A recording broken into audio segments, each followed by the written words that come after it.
L'exploitation de ressources premières est la base de l'économie. Au Canada, l'exploitation des sables bitumineux de la province d'Alberta fait partie des moteurs économiques majeurs du pays. Cette source de pétrole a permis à l'Alberta de s'enrichir jusqu'à devenir la province la plus riche. Mais à quel prix?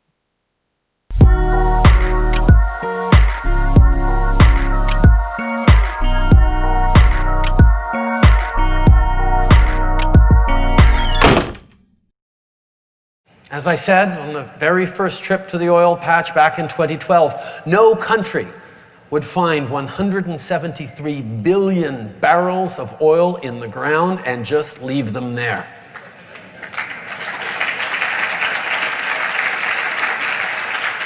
The resource will be developed. Our job is to ensure that this is done responsibly, safely, and sustainably.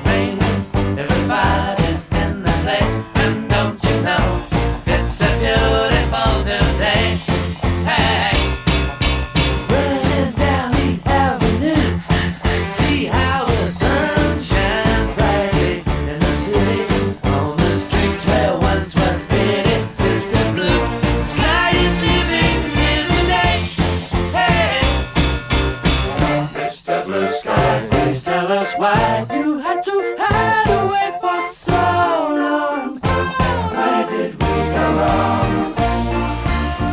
Mr. Blue Sky, please tell us why you had to hide away for so long. Where did we go wrong?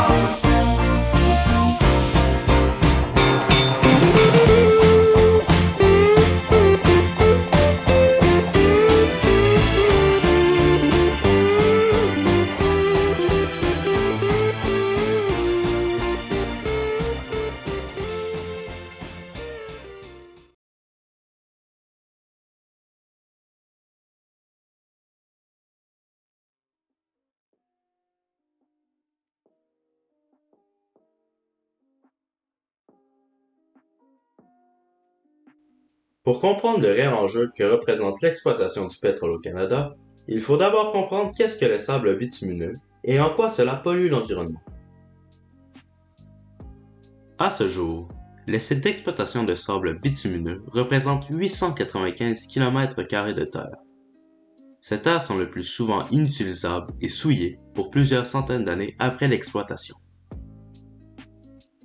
Le pétrole contenu dans nos sables bitumineux représente 1,8 milliard de barils de pétrole, ce qui dépasse de beaucoup le pétrole produit dans le monde entier jusqu'à aujourd'hui. Au total, on en retrouve sur une superficie de plus de 142 200 km², 21% du territoire de l'Alberta. Les sables bitumineux sont composés de 3 à 5% d'eau, de 7 à 12% de pétrole et de 80 à 85% de matière minérale. Pour obtenir le bitume, on utilise un procédé d'extraction à l'eau chaude pour séparer le bitume du sable. On place le sable bitumineux dans des centrifugeuses et on le mélange à l'eau chaude. Le bitume se sépare du sable et se lie aux bulles d'air, créant ainsi une forme de mousse. On traite la mousse pour en réduire la teneur en eau et en déchets solides pour obtenir un mélange d'hydrocarbures sous forme solide ou se présentant comme un liquide dense, épais et visqueux, qu'est le bitume.